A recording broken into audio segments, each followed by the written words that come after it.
This going. So I always like to kick off things professional, put a smile on your face in 5, 4, 3. All right. Welcome, everyone. Thank you today for joining us at the very first of the Global Talent Accelerator series on diversity. Obviously, an extremely important subject. And today we put together this panel of you, 3 experts, to discuss the unconscious bias in recruiting and hiring. Obviously, a very important topic, very timely topic. And we've chosen you, this 3-person panel, because we know you've got a lot to say. So if we could kick things off, maybe at the top left for me, Lino, if you could just introduce yourself, tell us a little bit about your story. My story? Sure, whatever you'd like to share, Lino.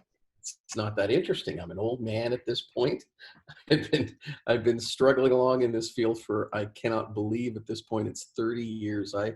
I did my first race and racism course in 1990. Wow. Yeah, graduated with my doctorate in 2003.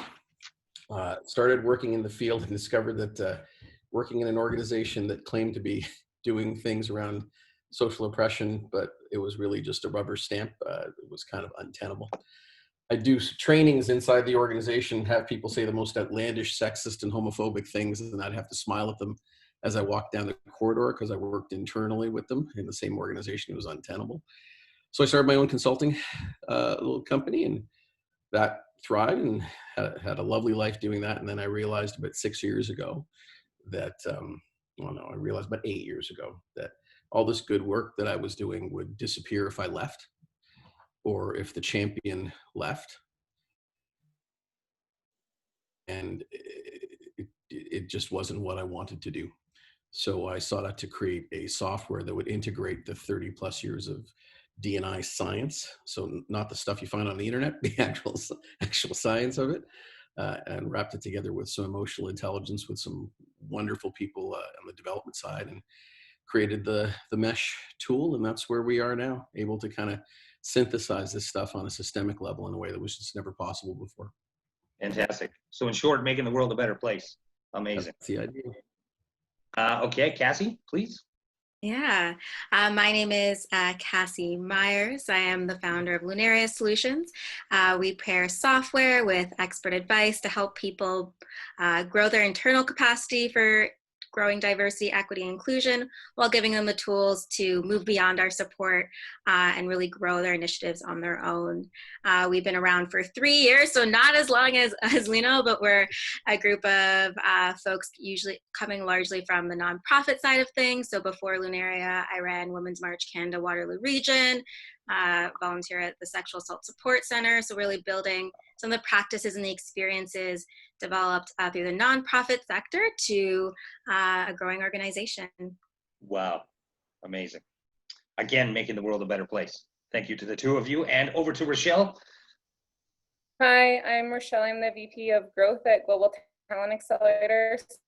So we support growing tech companies by helping them access intermediate and senior level developers. And our talent pool is global. And so built into what we do is diversity. So we work with companies that are hiring internationally to build teams and infrastructure around the people that they're hiring to ensure that they're actually able to effectively integrate and people into their teams, and also using the perspectives of international talent to enhance the product or service. And so I sort of stumbled into this company. I spent 8 years working in sub-Saharan Africa and Bangladesh, and ended up doing my master's degree from a neuroscience perspective in acculturation. And so understanding what's going on in the brain when people are relocating to another country to work, and how to help productivity on both sides.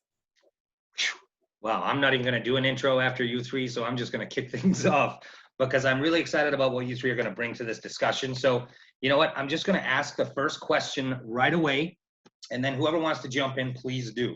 So the first question we have for you is, people often use the term, or I should say companies often use the term culture fit to justify their hiring decisions.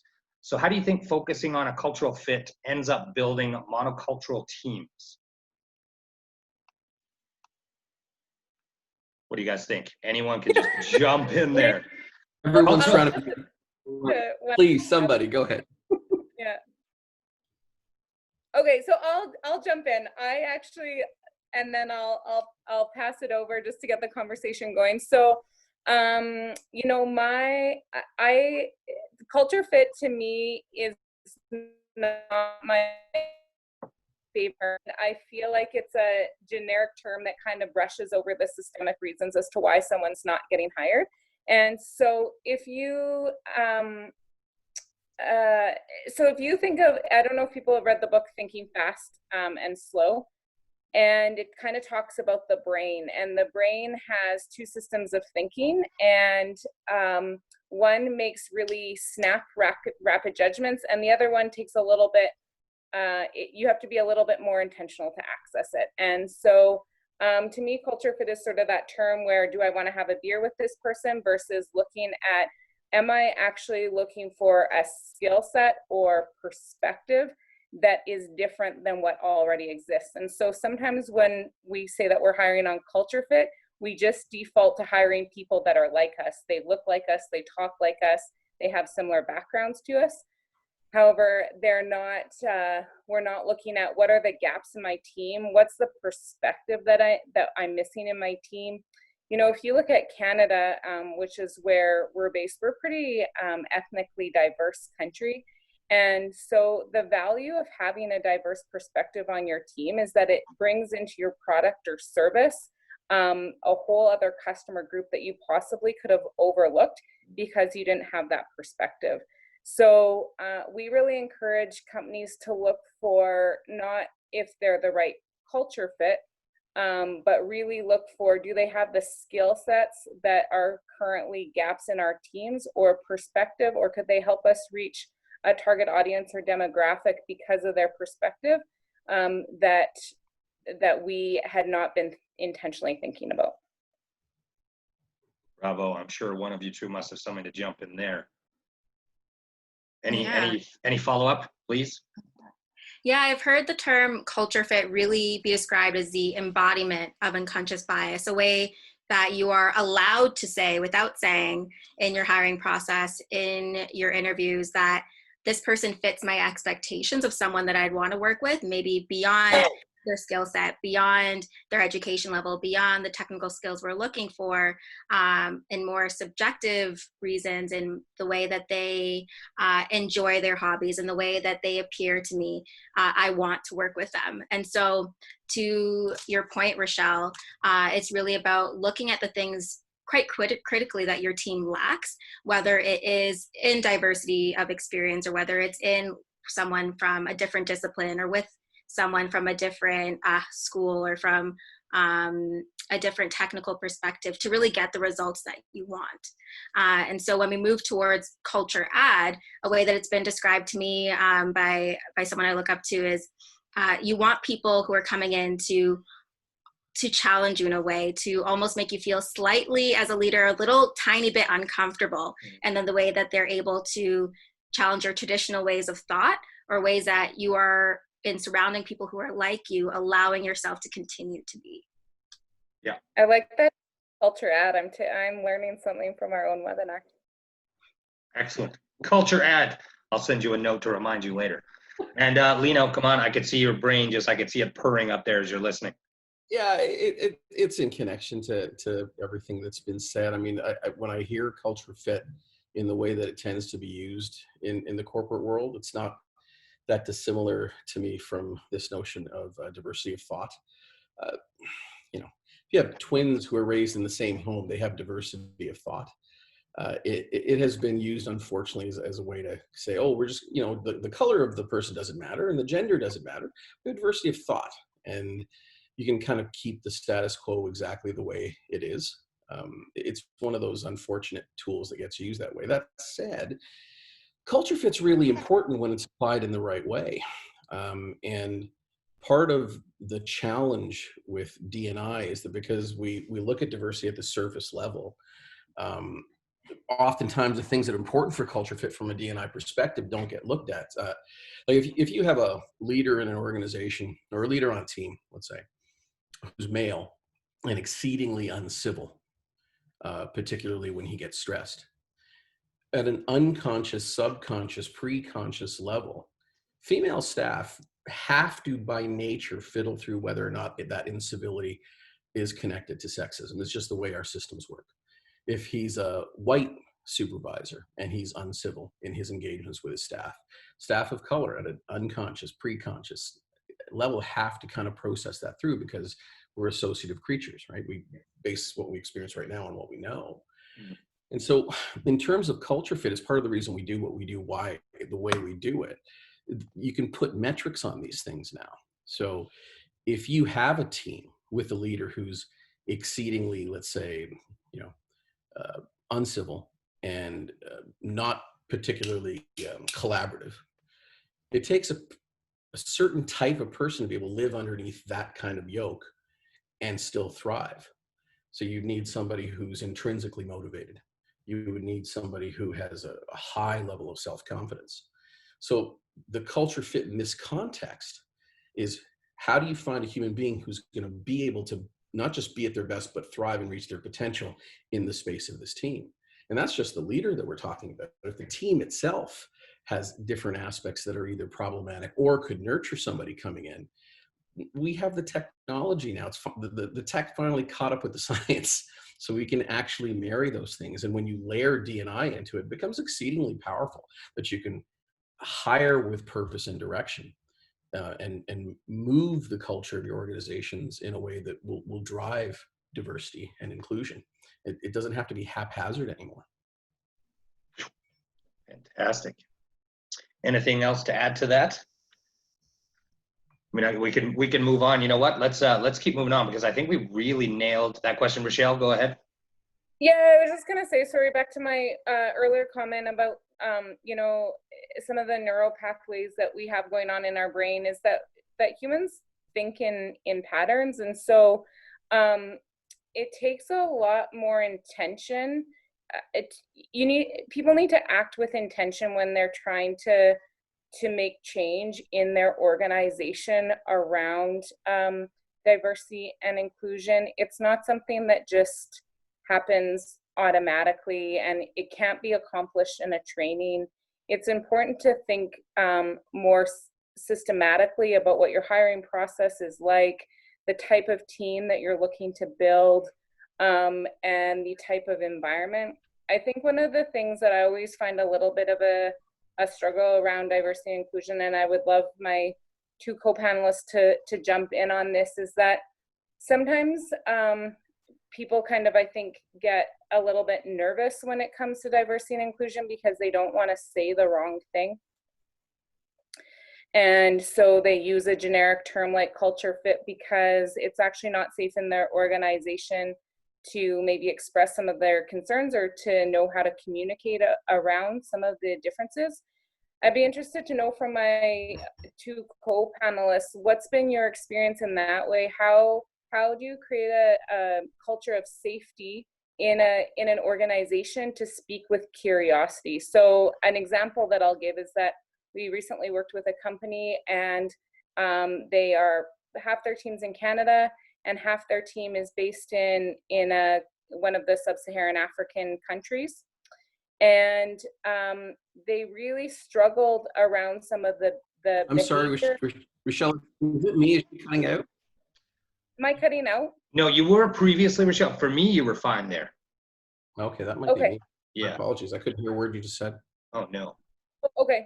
Where did I leave off? And Lee, you're editing this, right?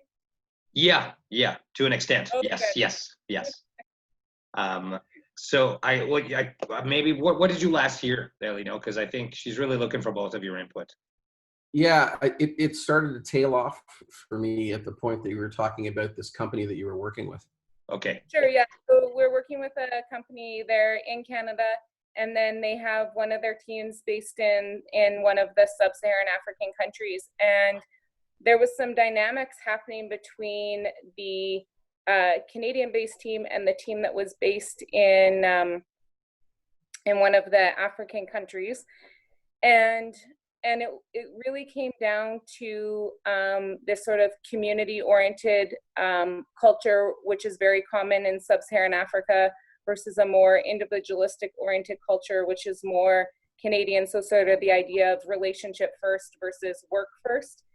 And so it actually took a lot of courage for that team to come to us and say, like, we're not understanding some of these issues. And so how can we understand some of these issues more effectively so that we can build a stronger team and that we can be more productive? And so I'm curious to my two co-panelists, when these are sort of fragile, can be kind of fragile issues. People want to learn and they want to say and they don't want to say the wrong thing, and yet they're curious. How do you guys handle that in your work and in your experience? Can I just say one thing? Sorry, Rochelle, you did say one thing that I thought was a beautiful, I'd never heard it, to build a culture of curiosity. You used a phrase like that, where it is safe to be curious. And I think the question really wraps down, like, how do you build a safe place for people? Because especially in 2020, it really is a nerve-wracking time to, if you have a question in your heart and it comes from a good place, if you ask the wrong person, you could be thrown under the bus for simply having a curiosity about another person and their culture, their lifestyle. I think you're trying to discover how you build that safe place for those questions to be asked within an organization. I hope I'm not paraphrasing correctly. Okay. Yeah, I would love to hear the experiences of my two co-panelists. It's something that I know that we continue to work on and think about with companies that hire through us, and I'd be very interested to hear what my two co-panelists have to say. I have a bunch of stuff to say, but I can wait. Cassie, did you have something you want to say?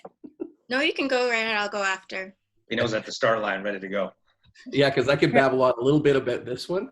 I'm about to publish an article where I'm asking for a moratorium on D&I practices. Counterintuitive as that may seem. But what you hear so commonly, and it's the same stuff we've been doing for 30 years, right? Have conversations and ask questions. In the sub-Saharan context, it's a perfect space to be curious. You have to be curious. You have to be open to differences and appreciative of those differences, and be curious with deep consideration of the people you're speaking to. It's a perfect thing when you're in a context like that. In a context like we have here, curiosity is a deeply problematized thing. And let me try and explain. Can you imagine for a second? I am a male. I have male privilege. There's a pile of people out there who don't either believe that exists or think it's something that's such a big deal that you want to talk about it, right?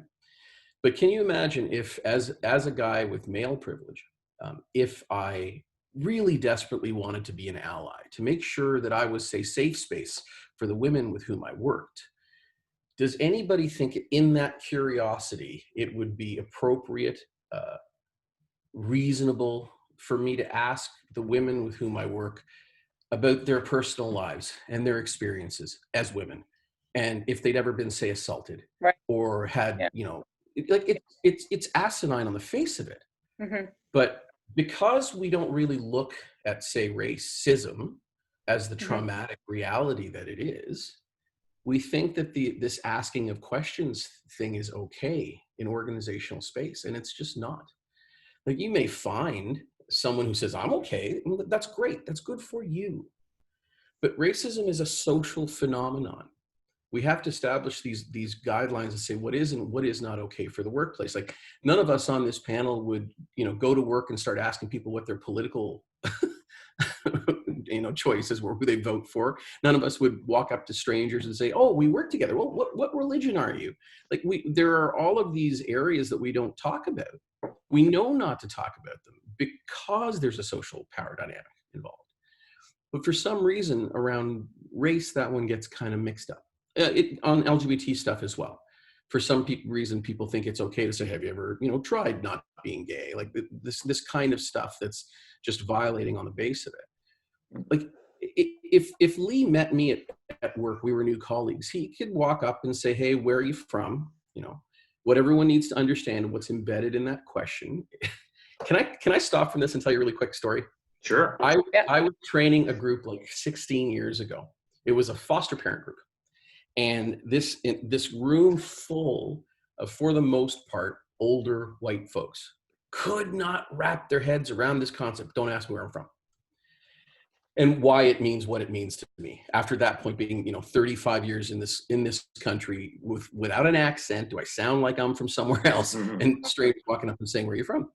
And out of the blue, this 60-ish year old Irish Canadian fellow says, Lino, can I explain this to everybody? And so I don't know what this guy's going to say. I have no clue. This is an entire room.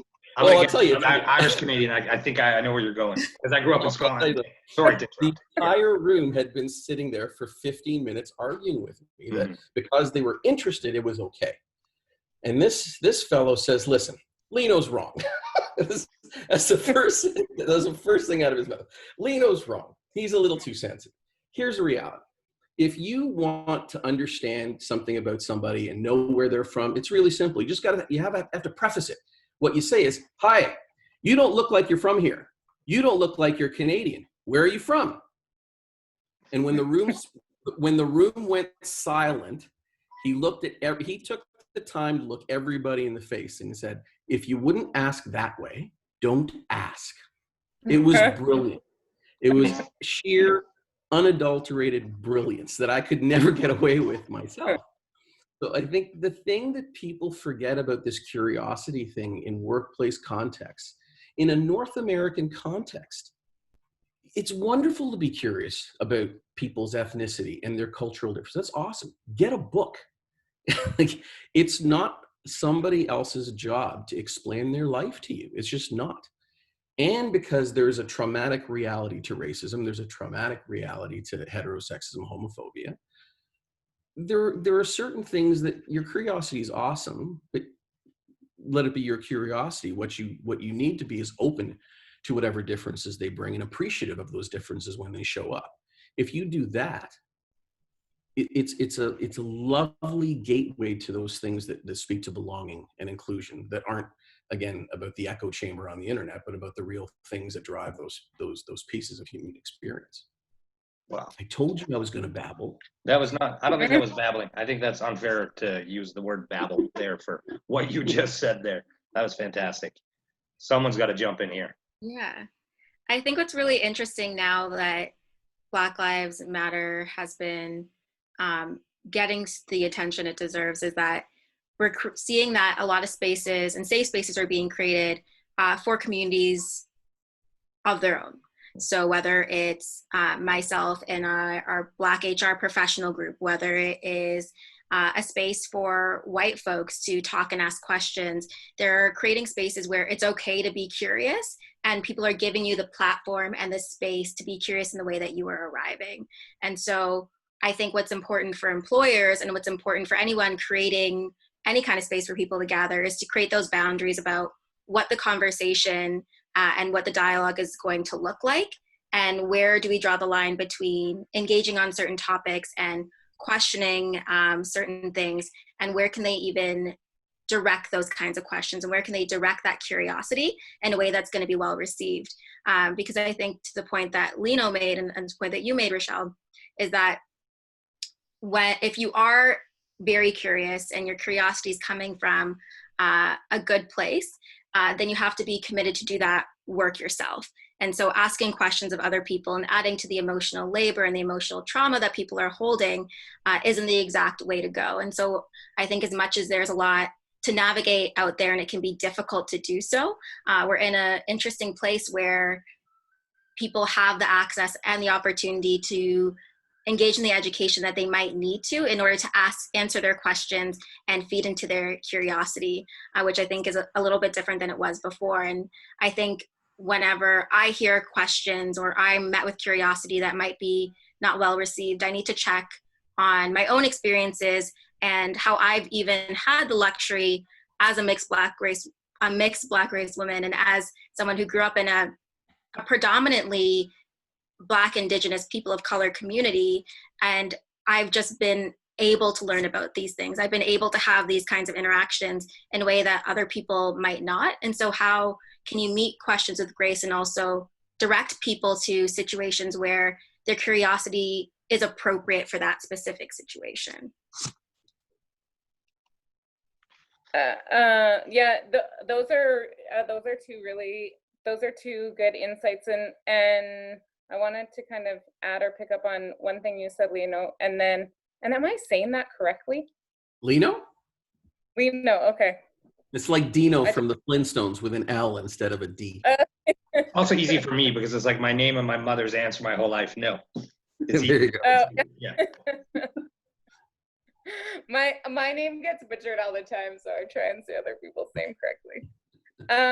So you said something that was very interesting around curiosity in intercultural interactions, different countries versus diversity and inclusion.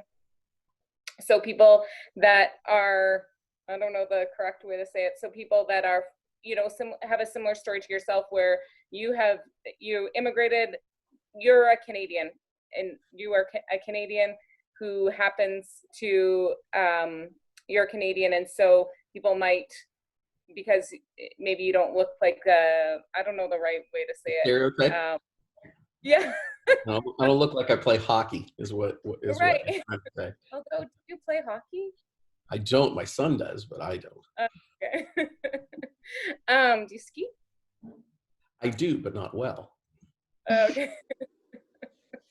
That's my husband's favorite question to any single person that he meets, because he thinks it breaks down all barriers.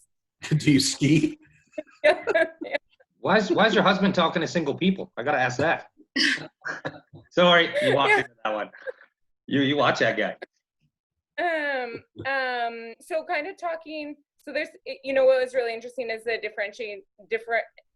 differentiation that you made between some of what we're looking at from, you know, North America, very multicultural environments, to some of those actual cross-cultural interactions where you have two different cultures sort of interacting in a work environment for essentially, you know, the first time for lots of groups, right?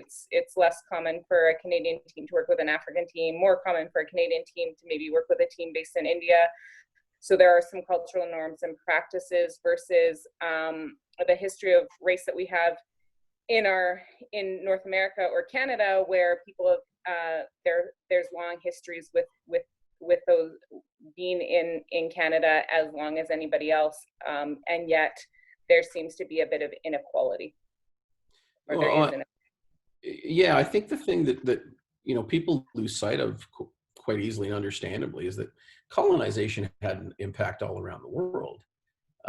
You can experience racism in India as an Indian, but it won't be experienced the same. Like, your experience of racism in India is the fact that they still sell Fair and Lovely as a skin bleaching product, right? So you still learn value of different types of skin, and you know, if white folks are working in India, there's a really good chance that they've got a pretty good paying job, right? There's a reason they're there. So these are settler societies.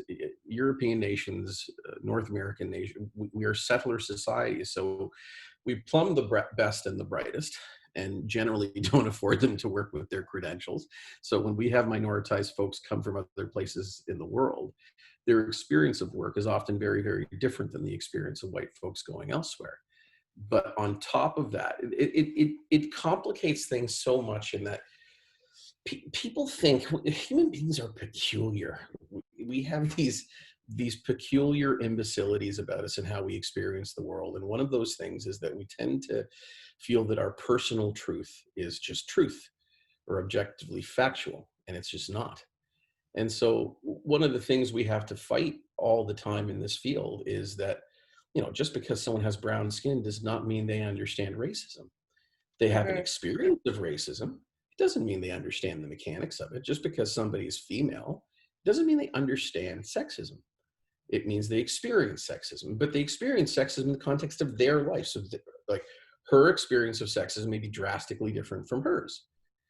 And so I think what happens is in the context of whether it's an immigrant experience or an intercultural experience, we take those personal experiences and kind of map them out as some kind of objective reality.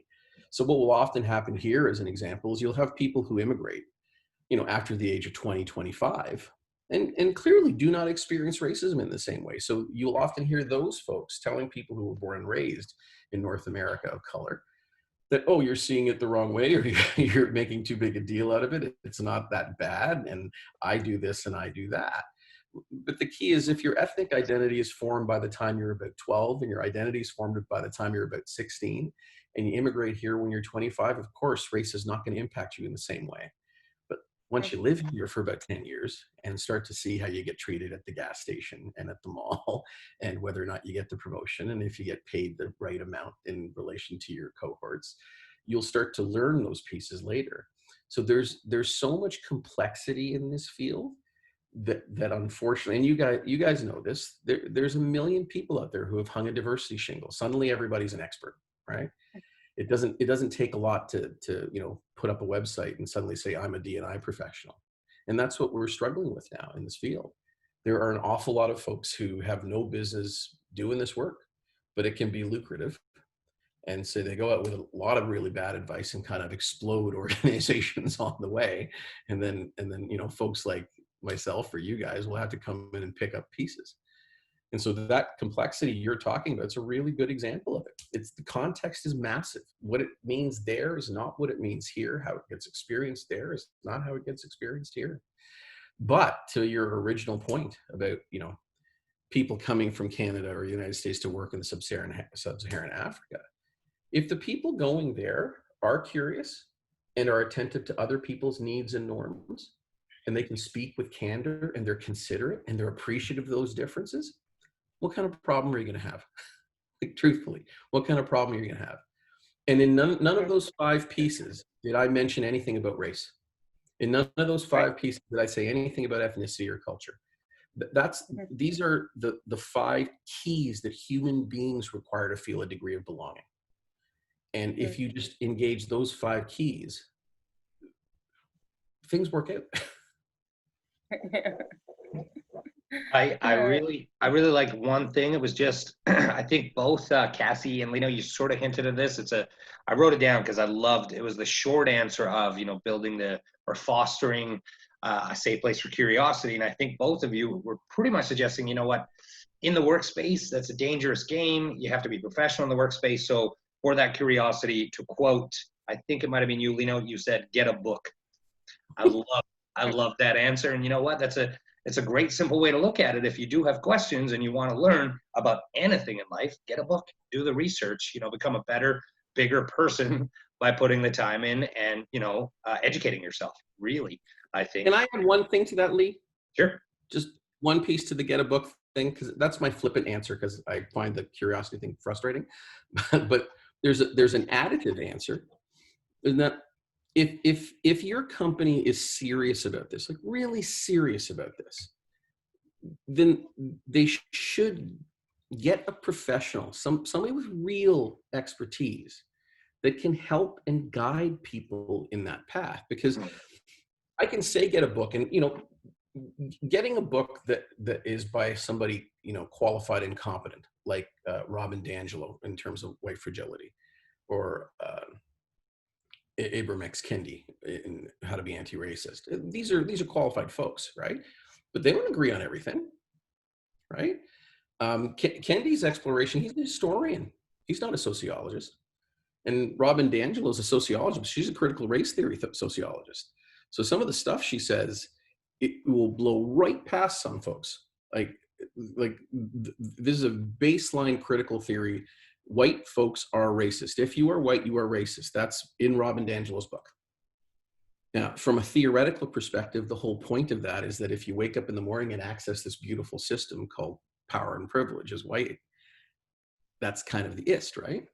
So in a theoretical context, it makes sense. But in a lived perspective, it's hugely problematized. Outside of an academic setting, it's really problematized. Just as an example, Lee, you've put this together to have this conversation. You've been nothing but engaging. You've smiled, and you actually smiled when I make jokes. So that's really awesome. It makes me feel really good. So every time that happens, it makes me feel good. It makes me feel appreciated. When you make me feel appreciated, I want to give it back. Yeah. So in these small actions, you are actively being an ally for me. And you can't be both. You can't be the ist and the ally at the same time. You can drop into the ist really simply just by virtue of the privilege that you have. But you can't be both at the same time. It's like water and ice. Mhm. And so the books are awesome to kind of flesh out your mind. But to have somebody qualified to be able to help you down the path, that's something that organizations can do. Absolutely, and they should do. You can't leave it up to the brown folks and the women and the LGBT people in your organization to guide you in the process. It's not their job. Right? Do you think, kind of thinking about the brain, that people's brains, intentionally or unintentionally, they go on autopilot? So, and this is not an excuse. It's more a topic for people to be aware of so that they're intentional. I mean, most people shop at the same grocery store because they know exactly where the baking soda is. They know exactly where the eggs are. They know exactly where the milk is. And same sort of thing happens with race. We hear this all the time in development. People have used an Indian development shop, so then they have this idea of what Indian development shops are going to be like. So they either want to work with them again because they know that experience, it's familiar, or they don't want to work with them again because it wasn't a positive experience, and so they make a snap judgment. And so what are both of your thoughts on that? People sort of just going into autopilot when it comes to diversity and inclusion. It's easy to hire someone that I'm familiar with versus it takes more effort to hire someone that I'm unfamiliar with and potentially has better skills for my organization. Go ahead, Cassie. I've been talking for a bit. Yeah, no worries. Yeah, and that's fair. But I think the question that people have to honestly ask themselves is if they're looking for someone to be their friend and be familiar with them and make them feel good, or are they looking for someone to take their business to the next level, to get their enrollment in their school up, to get their nonprofit to raise that additional donations that they need? And that's someone who challenges you. Because if I am in a meeting with my team and everyone's just telling me I'm doing a good job and telling me that I'm doing all the right things, then I don't think I have a team that's contributing.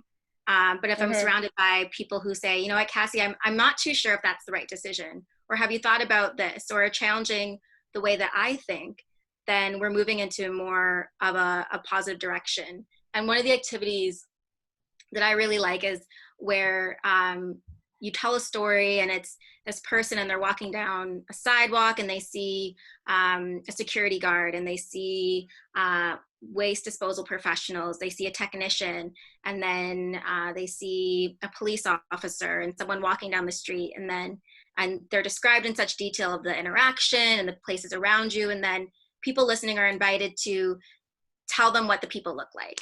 And so when I do this activity, I've had it done with me, I ask, like, did they look like me? Did the technician look like me? Did the police officer look like me? And when it was done with me the first time, everyone I saw was white. Everyone I saw was all white men. And so I think a big piece of it is being, even as a human being and a single person, aware of the kind of expectations you have, the kind of familiarities that you're looking for and you gravitate towards, and maybe why. And so that you can be actively working against those and actively conscious, or as conscious as one can be, of the kind of things that you're expecting people to, the kind of ways you're expecting people to appear, expecting people to show up to you, and how you can challenge that, whether it's through interviewing people from different schools or different disciplines as you, or if it's making an expectation from seeing someone's name. How are you aware of the things that you are gravitating towards, and how can you help yourself move beyond those? Yeah. Yeah, I think the build that I'd have there is the days of being able to see people's names on resumes and when you're making those decisions should be long gone. Like, we use a double blind process in our software so that it cuts the unconscious bias out right at the root of it. It's one of the challenges we have in organizational life. there's a cottage industry right now for people going into organizations and teaching them how to, have diverse panels and hire inclusively. And the challenge is there's not one stitch of evidence that diverse panels help anything. There's not one stitch of evidence. There's no research and there's nothing that proves it out. And this is part of the problem with the echo chamber of best practices. It kind of puts the responsibility for change at the HR level or with talent, Michelle, and say, you have to now mitigate all of these unconscious biases that you have. We're going to teach how to mitigate them. You know what the problem is? They're unconscious. We have like 300 plus unconscious biases running every second, and I'm supposed to filter. Right. It's ludicrous on the face of it, but what it does, unfortunately, it's no different than, pick your diversity program of choice, whether it's the one-off unconscious bias training. I think there's some organizations that still do the ethnic lunches. I've eaten a lot of Japanese food. I don't know Japanese people anymore as a result of it. I'm not any more open to Japanese people because of it.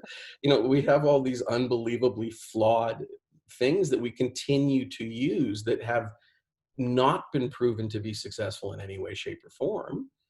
And we're surprised that nothing has changed. Mercer did an expansive study in the financial sector just a couple of years ago, and it shouldn't surprise anyone. And it's probably fairly reflective of every other industry, but just looking at gender, forget race, forget sexuality, just gender, practically 50-50 at the bottom. By the time you get up to the top at the C level, it's 15 to 19% female, and they leave at twice the rate of men. Now, here's the challenge. In this post George Floyd world, this is a very binary choice. You either believe, if you are in the leadership of an organization, and I just described your organization, either you believe that women just suck as leaders, that the reason they're not expansive throughout the organization in leadership roles, either you believe it's just because they're not good leaders, that you genuinely are getting the best people for the job. That meritocracy thing works and women suck. You either believe that, or you have to accept there's a systemic problem. It's a binary choice. You cannot have it both ways. And so once you recognize that there's a systemic problem, the next piece you have to recognize, acknowledge, and actually work with the amount of talent you have lost. The amount of talent you have lost and never nurtured. The amount of innovation your corporation has lost. That's what you got to wrap your head around. And then throw race into the picture. And ask yourself how much potential has not been drawn up because we continue to use these archaic methods. So I think the piece in terms of understanding this for organizational life is we are designed to be right. Our brains like to feel right. There's not a person on the planet who likes to feel wrong. And we're set up internally so that our experience, when we do feel right, we feel more certain about that rightness. Like if Cassie and I are in the Serengeti, having a nice chat 200,000 years ago, I'm telling her about my lion skin rug that I have on my cave. We're having a nice chat. And all of a sudden we notice the tall grass rustling around us. I'm going to go running for the trees. If Cassie's still standing there going, Lino, come back. Maybe it's a goat. The one thing I can promise you about Cassie, sooner or later, she's going to die. Sooner or later, it's not going to be a goat. And so what that should tell you is every single human being on the planet today, we are descended from people who ran first. And we ran first because when I saw the bushes rustling, I didn't think maybe it's a goat. I didn't think maybe it's a duck. My brain showed me a lion or a hyena. It showed me a threat. And my certainty actually increased. I knew what I knew to be true. That's why I run.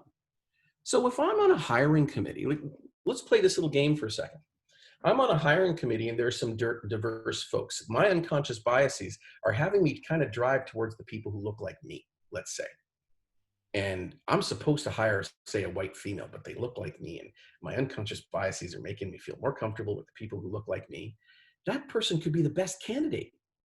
So someone then gives me an unconscious bias training and teaches me how to interview mediating my bias. Let's say I can flag that bias. Anybody think I want to feel like the jerk who doesn't want to hire the white woman because she's a white woman? Of course not. My brain will do a song and dance to prove out to me internally why my initial choice was true and right. So we have human frailties that get in the way.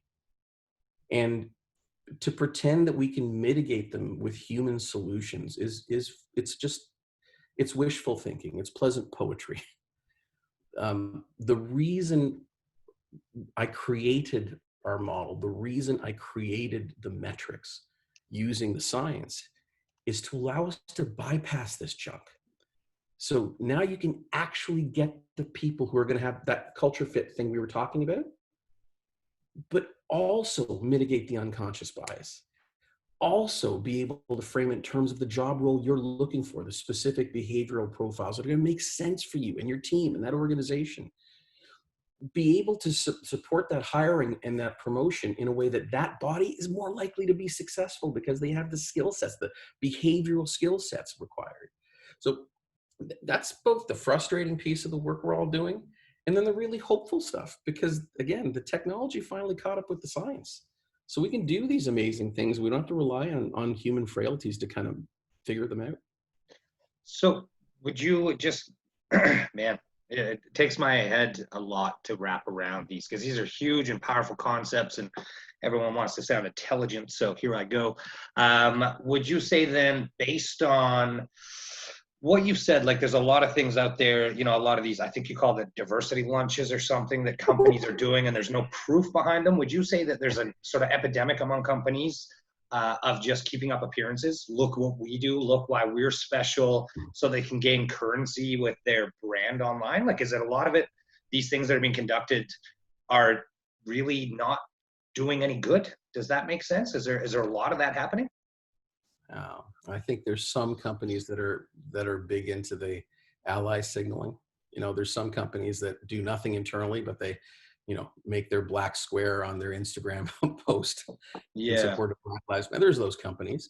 Then there are the other companies who genuinely, they don't know the difference, right? Can you think of,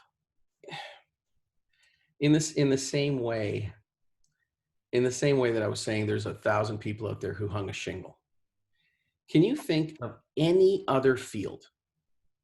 Let's say Cassie's got her own company. You're hiring a CFO, right? Where it's a chief financial officer position. Would you post on LinkedIn, is there anyone out there with an interest in money? Come on, I will hire you as my chief financial officer because you really got a deep love of money and finance. Don't need any credentials whatsoever. But that's exactly what happens in the vast majority of organizations out there. We form committees around D&I, people who are passionate. And why do we expect anything to be any different? Why would anyone expect anything to be any different? Racism has been around for 500 years. We're going to solve it because you have passion? And that's the problem, because this is the stuff that's in the echo chamber, right? And so really passionate, dedicated, you can have leaders who really want to drive this, but if what we're left with is the best practices on the echo chamber and none of them work, you kind of get forestalled, right? Very true. Cassie, Rochelle? Cassie, over to you, Cassie. I feel like I've chatted so much. Yeah, I think there's a lot of efforts that have the best intentions, and it's about getting the best practices to ensure that they are really getting the outcomes that you want. And I think that as much as it's great to have like processes and repeatable systems, and that I've seen a lot of employee-led initiatives, and there's just something powerful about seeing and like having a group of an ERG group that looks like you and sounds like you that you can lean on, and there's benefit in having a combination of both passion and drive and lived experience, in addition to, of course, looking at the structural and the systemic issues at play in an organization. And I think it's about organizations really taking the time to invest their money and their leadership hours to critically look at where their efforts are needed and why. Perfect. A great answer. Yeah. So I think, you know, I'm going to be very transparent. I often struggle with this topic because it's, you know, like Lino says, like we have to look at, it's a little bit counterintuitive. And so by the very nature of who I am, I think that any type of dinner or lunch that I can have with people is great because I have dinner or lunch with people and I don't care what color you are. I just wanna socialize with you. And that's who I am. I'm extroverted. That it's what I find interesting. I like to travel. So if someone told me there's an ethnic lunch, I think that was just great because I also like food. And I have to realize that that's not how everybody feels about people and lunch and diversity and all those things. And so it's really like what both Cassie and Lino said, you know, we have to look at how to make it easier for people to not be biased in whatever way we can do that. And I think, you know, science-based, technical-based approaches where you're able to actually look at metrics and ensure that you're improving on those practices, ensure that there's intention, ensuring that there's education, ensuring that there's resources available, looking for transformation. And to me, that's what I think it's really about. It's looking for transformation, not just doing things because we're supposed to be checking boxes, but it's looking at, you know, that systemic transformation. And I don't think that's easy. I hope that came across the way I intended it to. I think it was fantastic. You know, I'm going to give everyone about a 9-minute, 10-minute heads up so that we're getting to our hour.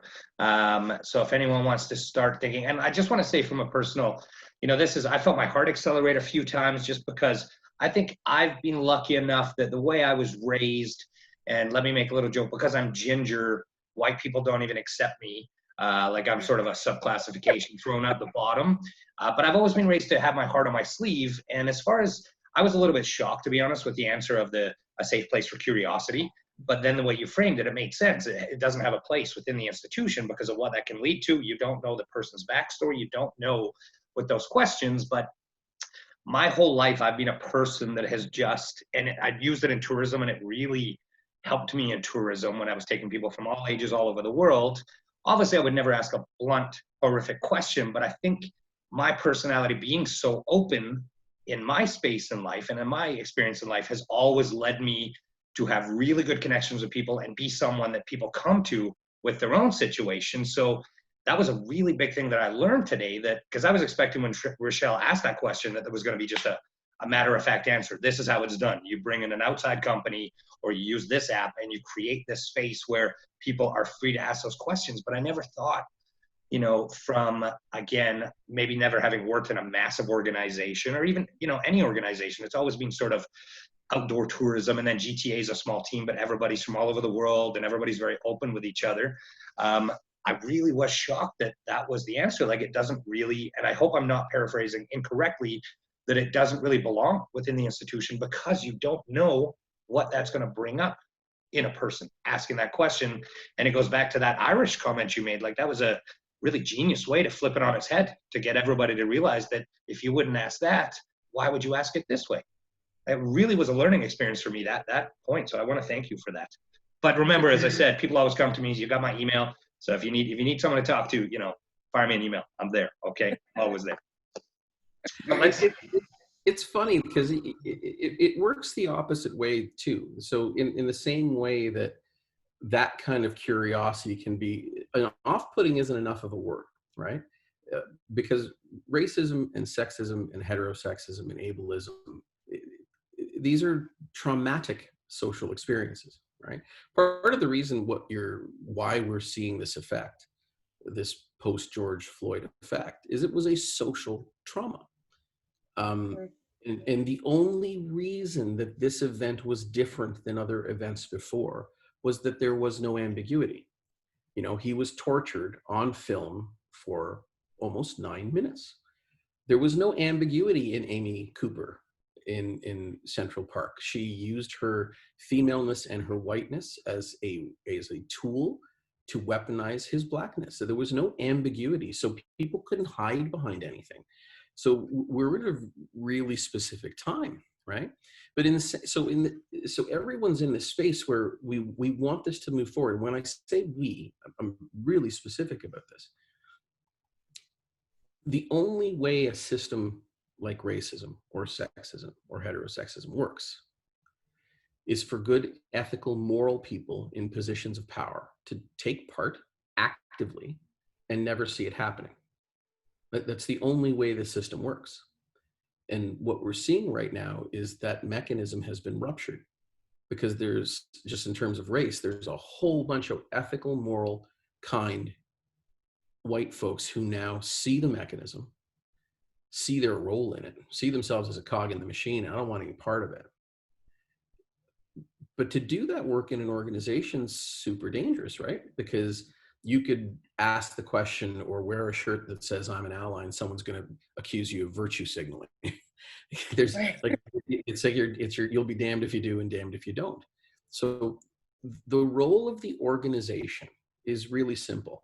Like if I'm the head of an engineering firm, I got a bunch of engineers who didn't go to engineering school to learn about diversity. That's not what they did.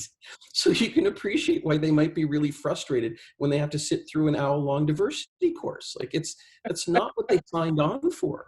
So these standard D&I approaches, they're almost designed to piss people off. It doesn't take a lot to piss people off in this field, but these approaches are designed to make it even worse. In any kind of change process, whether it's organization or social, 20% of people jump on board before you start. They like change, they're optimistic, they want to grow. 30% of people fight you tooth and nail no matter what the change process is. They're pessimistic about it. Their brain goes immediately, what does this mean for me? And 50% of folks sit on a fence. You just got to give them a reason to swing one way or the other. Standard D&I swings that 50% over to the 30. And it doesn't need to be that way. It just doesn't need to be that way. Okay, we're gonna get into some closing thoughts here. Cassie, anything you'd like to leave us with? That's a lot of pressure. I do understand that. I could come back to you. You know, it's got to be the one thing that people all over the world are going to remember for the rest of your life. No pressure. Go. Just kidding. Well, the one thing that anyone's going to remember. No, I'm just kidding. I appreciate hearing all of your thoughts and your perspectives and your knowledge. And I think when we approach diversity, equity, and inclusion, one thing I want to leave with folks that I'm hearing a lot now is you want to make sure you're looking at the right problem. And so you want to not look at how are we going to make Black people feel more comfortable, but how are we going to stop anti-Black racism at our office? How are we going to continue to use good practices like anonymous hiring, but why are people who are applying feel like they need to change their names? Not why are we not getting any Black applicants, but why are we not creating a space where Black people want to work here?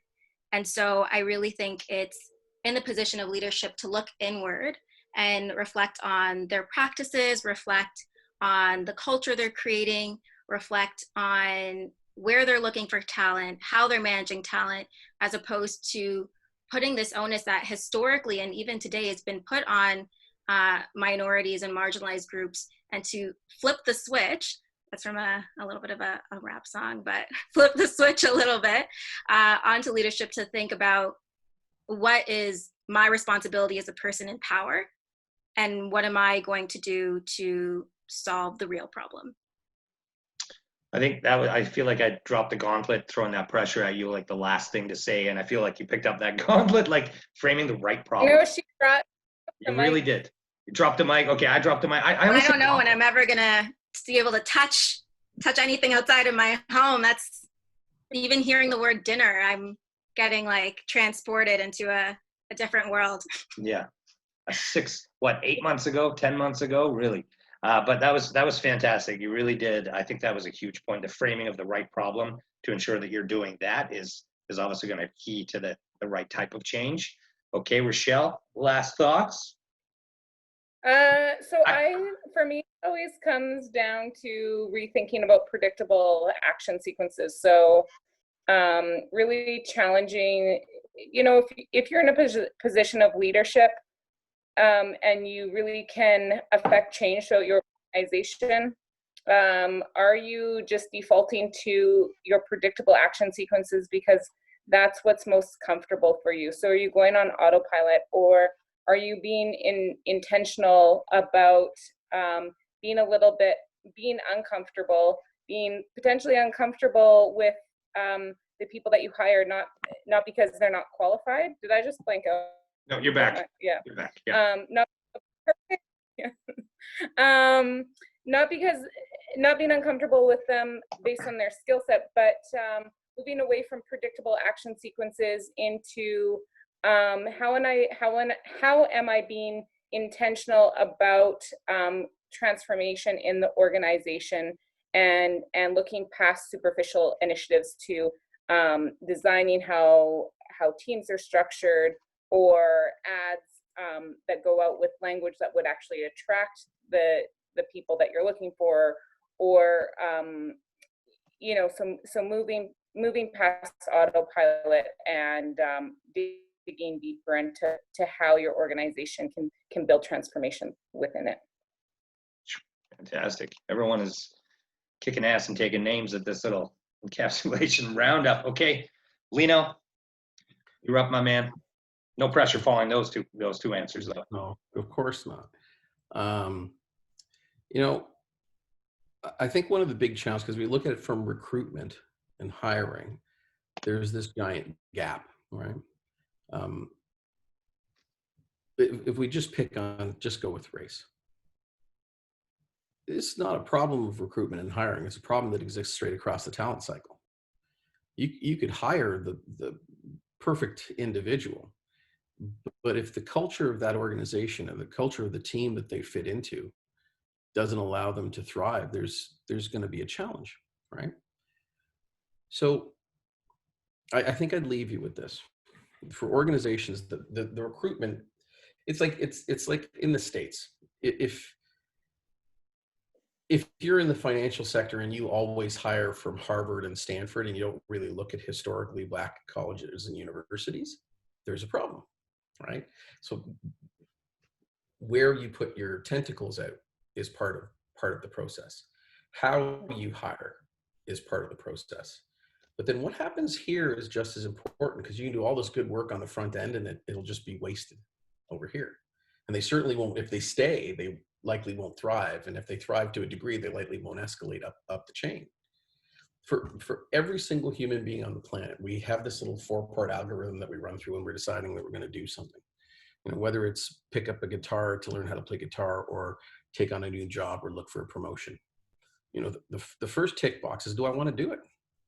Is it going to be fun? Like in this day and age with Glassdoor, nobody is looking for a real, like a career position, not like a job, like a career. No one's looking at it without looking at the organization first. And if you've got qualified people who look at the organization and see a space where they don't think they would fit, belong, thrive, get promoted, why would you even do it in the first place? So the first tick box is, do I want to do it? Is it going to be fun? Will I look back in 10 years and say it was worthwhile? If that's a tick box, the next one is, can I do it? This is about ability. If you pick up a guitar to play and discover you have no rhythm, you put the guitar down pretty quickly. So, but if I have the stuff I need for this job, I can be successful. Tick box. The third one is not about ability. It's about track record. It's, will I do this? Do I know myself? Do I take on too much? Do I take on too many things and never accomplish them? Or am I the kind of person who does 1 or 2 things at a time? I do them really well, and then I move forward. Tick box. Fourth one's the one nobody thinks about. will the ecology support me? Will the environment welcome me? Will I feel belonging there? Will I be included there? Will my skill sets and my work be truly appreciated there? Will I feel a sense of community? Because if that's not a tick box, why the hell would I ever do it in the first place? Why would I set down that path? So for organizational leaders, when you do this, if you really want to do this well and do it right and have meaning, it can't just be about recruitment or just about hiring or just about how you promote. Because again, you know, ERGs are wonderful things, but if they end up just being social programs, you throw $2,000 to have pizza, what's the point? Doing this with purpose matters because it's people's lives. And if we do it with purpose and we do it with direction and we do it with the same kind of rigor that we do everything else in our organizations, put numbers to it, we'll have a new world in a decade or so. But we got to be able to put that good foot forward. Well, I would like to thank all three of you. I feel like a bigger, better person. I really didn't think that was possible. I thought I'd reached perfection last week, but here I've even extended beyond that. You were close. Sorry? You were close to perfection last week. I was close. Okay, but I realize it's just it's always right there, but I'm always going for it. I want to thank you all because this has been a fantastic hour. I think we've all learned something from one another, and that's about it. You know, big round of applause to everyone that joined in. To everyone, thank you. And as I said before Rochelle jumped on, we'll be taking snippets of this. We'll be posting the whole thing online. We'll make sure both of you get the link to the whole video as well as the tags for the shorter videos that we're posting. So that's it. Thank you all for joining us. I never know how to end these things. So I just go end all. See you later. That's about it from Calgary. Signing off. Thank you. Bye. Thanks so much, everybody. Hi, Lino. It's nice to meet you. Nice meeting you guys. Bye. Take care.